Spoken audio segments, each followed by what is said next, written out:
speed ladders are garbage. I find it interesting. I do follow Fred Duncan, and there's nothing to say good or bad about him. It's just, some of his stuff is very good, some of his stuff I disagree with. One of the things that I've heard many times now is very high level coaches shitting on speed ladders. They say that speed ladders are garbage. And, the reason why speed ladders are garbage is because they don't train maximal speed. And of course, if we're talking about maximal speed, we're talking about maximal linear speed, like running, 40 meters, 60 meters, 80 meters, 100 meters, right? So you have these football players, and we want to train max speed. So, okay, that's fine. As I've said this before, the combine is basically turning them into track athletes. Because track athletes don't run like football players. Football players actually run differently. Watch them. Why do they run differently? Because they're expecting to get hit. They're also changing directions. So you run differently whenever you're expecting to get hit. It's kind of like, look at speed skaters versus like hockey players. They skate differently. Why? Why would you have a different body position? Well, the stick is in there, right? But still, if you're expecting to get hit, you take a different body posture. Look at rugby players versus soccer players. Even they run differently. Why? Because rugby players are expecting to get hit. They're expecting contact. Anyways, so speed ladders seem to only be good for improving your speed at 10 to 20 meters. Most football players are, less than 10 yards. Okay. And then the second thing I'm going to point out to you is how many times in a game does a player actually hit his maximum speed? When does a player have a straight linear acceleration that allows him to run so long that he hits his maximum speed? Now, I don't disagree. I fully agree. Speed ladders do not train maximum speed. But my point that I would point out to you here, though, is that in football, players don't hit their maximum speed, and most of it is going to be in that 10 to 20 meter range. And the other issue here is that it's rarely linear. Usually guys are even like a wide receiver. Let's say a wide receiver is running out and he's, covering even 40 yards. He's not running in a straight line usually. He might, but most of the time they're doing something like running out and then turning a sharp 90 degree or, turning 30 degrees or 60 degrees, whatever it is, and they're making some cut. And so, this is very different than running the 100 meters. And so it's like the Mike Boyle thing. Mike Boyle says that we shouldn't back squat because the limiting factor in the back squat is your back. And I fully agree that the limiting factor in the back squat is your back strength. Everyone can leg press more than they can back squat. But then I would argue that that's exactly why we should back squat. You want to have a strong back. Like, as far as I'm concerned, I think it's more important that you have a strong back. Imagine if your back and your pelvis were so strong and stable that you could truly lock them into place. You'd be able to squat what you can leg press, right? Theoretically. But you can't possibly do that. That would be physically impossible because the way the spine is, shaped and the way the pelvis is shaped. But just the point being that if you could maximize your leg strength because your back is so strong that you could just lock it into place, now you're the sky's the limit. It's like whatever you can leg press, you could probably squat, right? And so when you think about this, the back is the limiting factor in the back squat, yes. And that's why we should back squat, to make our back stronger. So, speed ladders don't develop maximum speed, and that's true. They don't develop your maximum linear speed. But most of what you're doing is 10 to 20 meters, and you're changing directions, and, you're not going to hit your max speed in a game. So it's kind of an irrelevant point. Like, you're correct. Like, yes, speed ladders don't make you faster at improving your maximum speed. But it's almost like an irrelevant thing. Like, yep, Like,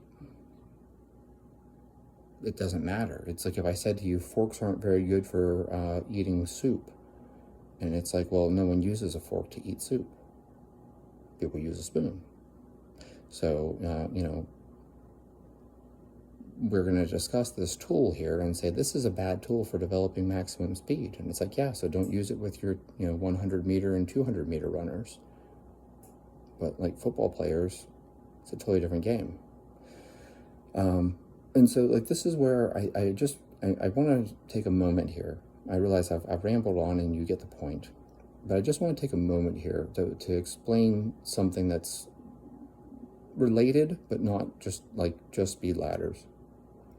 There's a lot of things that we do that don't have a direct measurement. Look at vision training. Is vision training going to improve your 40 meter time or your 40 yard?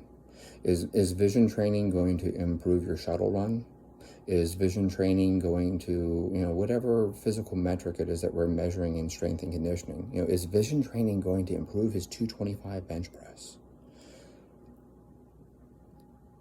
But yet, is there anyone who would deny that vision training makes you a better athlete? We know that athletes see things differently.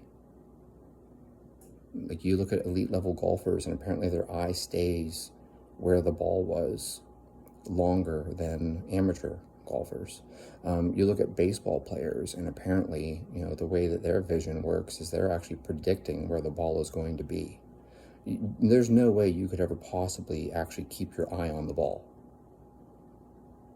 Someone's throwing a 100-mile-an-hour fastball, completely impossible for you to actually keep your eye on the ball. Your eye is not that fast. So what's happening is that their vision is actually focused on the release point of the pitcher's hand. And by being focused on the release point of the pitcher's hand, their brain and their vision work together, right? And they're able to predict where the ball is going to be. It's amazing. You look at hockey, these different goalies that make amazing saves, and remind yourself that, hockey pucks are moving at over 100 miles an hour sometimes. And again, their vision stays at the release point of where the puck was, and then they actually are able to predict where the puck is going to go. And so that's how their vision works.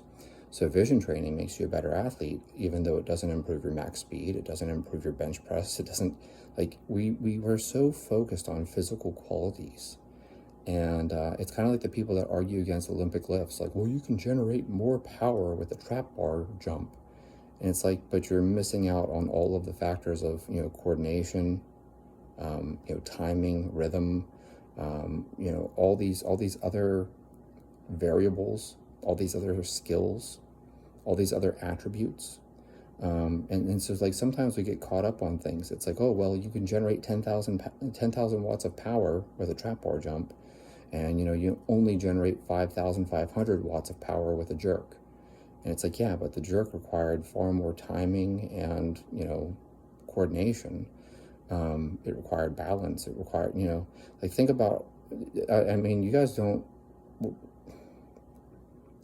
it's so hard to explain hockey to people who haven't played hockey. But if you have played hockey, you understand. Some guys are really good with their edges. We call it edges, right? Because the blades.